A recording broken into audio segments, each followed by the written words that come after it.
आमचा नवस होता की आमची आई जर वाचली तर आम्ही माऊलीच्या पाया पडाय आणू. माऊलीने असंच बनवत राहावं, आमच्या पूर्ण कुटुंबाला दरवर्षी असं बनवतच राहावं. आम्ही आईची इच्छा पूर्णच करत राहू. प्रत्येकाला असला मुलगा लाभावा हीच माझी भगवंताकडे प्रार्थना आहे. आम्ही आनंदात सत्याच्या सोबत वारी करायला लागलो. आम्हाला याच्यात आनंद आहे ना, आमचा जीव वाचला याच्यात आमचा लय मोठा उपकार माऊलीचा वाटा लागला, म्हणून आम्ही त्याच्यासोबत वारी करायला लागलो. महाराष्ट्रात सध्या आषाढ वारी सोहळा सुरू आहे आणि आता पंढरीची विठुरायाची एकादशी देखील, आषाढी एकादशी देखील जवळ आली आहे. आणि आता आपण ज्ञानेश्वर महाराजांच्या पालखी सोहळ्यामध्ये आहोत आणि हा पालखी सोहळा आज वेळापूरमध्ये आहे. हे हिंगोलीचं कुटुंबीय आहे, त्यांची मुलं आहेत, बहीण आहेत, जाऊ आहेत, सर्व एकत्र कुटुंब आहे आणि ह्या त्यांच्या माऊली आहेत. गेले 5-6 वर्ष त्या वारी करतात. मात्र गेल्या वर्षी त्यांचा अपघात झाला, त्यांना वारी करता नाही आली. मात्र मुलांनी ही वारी त्यांची चुकू नये म्हणून त्यांना व्हीलचेअरवरती घेऊन ही आळंदी ते पंढरपूर संत ज्ञानेश्वर महाराजांच्या पालखी सोहळ्यासोबत ते वारी करतायत. आणि हे सर्व वारकरी संप्रदायातले कुटुंब आहे. आपल्या कुटुंबियांची ओळख करून द्या आणि आपल्या समोर आता कोण कोण आहे. ही आमची आई आहे, आमची लाईने भाऊ आहेत, ती बहीण आहे, ही आमच्या आईची म्हणजे आमची मावशी आहे आणि त्या आईची आमच्या काकी आहेत. काय झालं माऊलींना?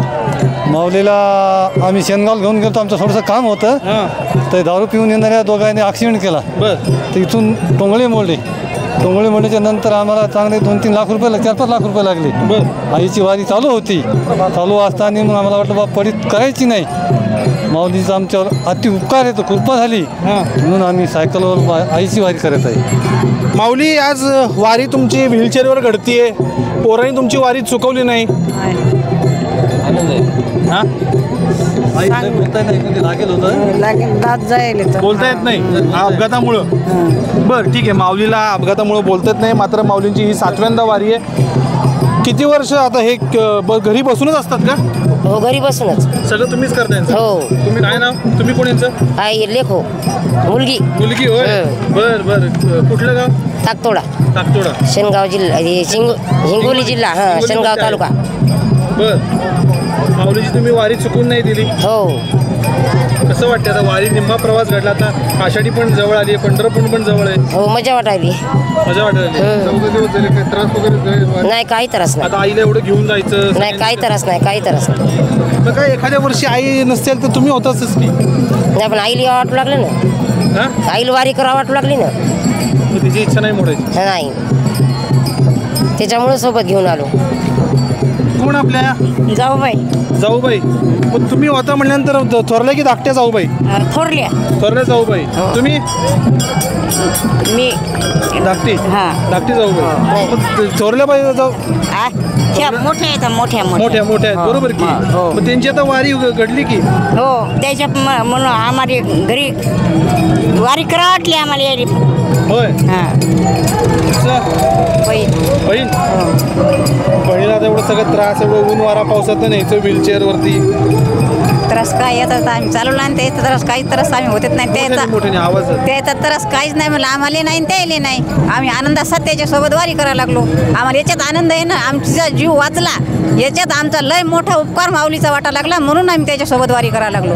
पण तिला सांगायचं ना की बाबा या तुझं वय झालं, आता पडलीस तू, घरी बस, पोरं बाळ करतील, आम्ही जाऊन येतो. पोरं बाळ करतील, पण तिची इच्छा होती की मी जर वाचली तर, आमचा नवस होता की आमची आई जर वाचली तर आम्ही माऊलीच्या पाया पडाय आणू. म्हणून आणलं. वाचली. आता कसं वाटतंय? निम्मा प्रवास घडला, जवळजवळ आता पंढरी पण जवळ आली. अशीच पंढरी आमची सुखरूप वारी आमची पार पडा, एवढेच आमचे माऊली चरणी उपकार. माऊलीने असंच बनवत राहावं, आमच्या पूर्ण कुटुंबाला दरवर्षी असं बनवतच राहावं. आम्ही आईची इच्छा पूर्णच करत राहू दरवर्षी. होय काय? हो. माऊलीची कृपा अशीच राहू द्यावं आमच्यावर. आईले असंच सुखातच ठेवावं. आई सुखात ठेवलं दरवर्षी आम्ही त्याला पंढरीला आणणारच. व्यवसाय शेती जोपर्यंत तोपर्यंत आणणारच.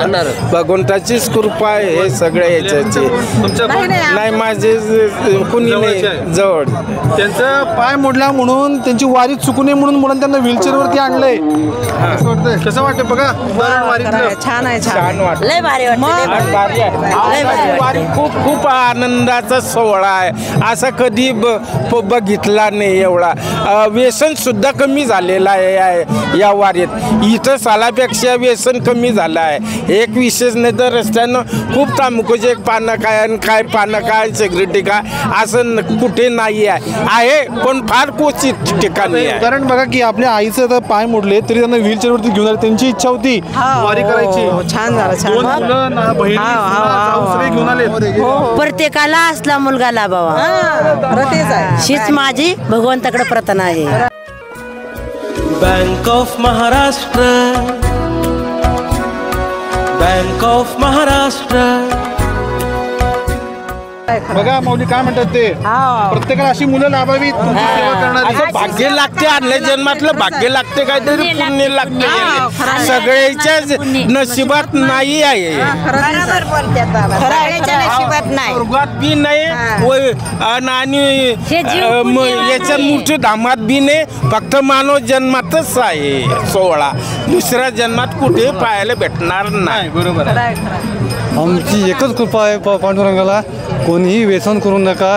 व्यसनामुळे इतका मला परेशानी झाली की कोणीही व्यसन दारू पिऊ नये, गांजा पिऊ नये, अशी एक आमची माऊलीला प्रार्थना आहे की कोणालाच असा विचार देऊ नका की पांडुरंगा की कोणाला व्यसन मुक्त करा, अशी आमची एक इच्छा आहे. खरं तर पांडुरंग हा भक्तीचा भुकेला असतो आणि हे सर्व आपल्या आजूबाजूच्या गावातले सर्व शेतकरी बांधव आहेत आणि विठुरायाची भक्ती करत पंढरपूरला जात आहेत. आपल्या त्यांनी आईला घेऊन जाताना उदाहरण घेऊन पाहिलं आणि वारी हा खरं आनंद सोहळा आहे ह्याचंच हे उदाहरण आहे. आणि वारीमध्ये असंख्य अशी उदाहरणं असतात जी समाजामध्ये बदल घडवत असतात, व्यक्तीमध्ये बदल घडवत असतात. आणि या माऊली देखील म्हणल्या की प्रत्येकाला अशी मुलं लाभावत की जे आपल्या आईची इच्छा पूर्ण करत. हीच वारी घडवते आणि ही परंपरा चालू ठेवते. वारीमध्ये अनेक गोष्टी शिकण्यासारख्या आहेत, त्यातली ही एक गोष्ट होती. कॅमेरामन ज्ञानेश्वर फडसह मी प्रीतम पुरोहित, डिजिटल प्रभात, वेळापूर.